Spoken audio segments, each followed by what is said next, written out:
Cash package ఆంధ్రజ్యోతిలో వచ్చిన కీలక కథనం. 4 ఐపీఎస్లు ఇప్పటికే సోల్డ్ అవుట్. ఎంతైనా ఇస్తాం, ఎవరినైనా కొనేయండి. ఇతరులు కొనుగోలు బాధ్యతలు వారికే. స్థాయిని బట్టి బ్యాగులు, బండిల్స్, కరెన్సీ. ఈ ఎన్నికలు నాకు చాలా ఇంపార్టెంట్. అక్రమాలు సహకరించే వాళ్ళు కావాలి. తాడేపల్లి క్యాంప్ ఆఫీస్ నుంచి సందేశం. కడప జిల్లాలో కానిస్టేబుల్ నుంచే బేరం.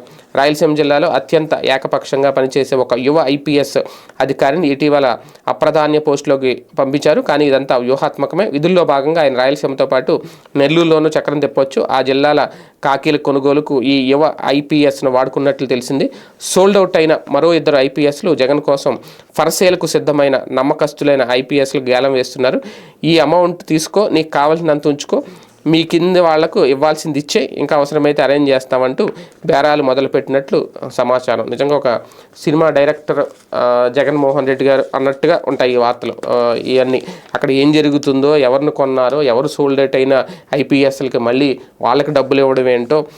కాకపోతే ఏంటంటే మొత్తం కడప నుంచి తాడేపల్లి క్యాంప్ ఆఫీస్ నుంచి మొత్తం రన్ చేస్తున్నారు. పోలీసులను కూడా కొనేస్తున్నారు. కాకీలను ప్యాకేజీలు ఇచ్చి బరిలోకి దింపుతున్నారు అనేది ఒక కొత్త కోణం అయితే తెర మీద తీసుకొచ్చింది ఆంధ్రజ్యోతి. అందులో వాస్తవాలు ఎంతో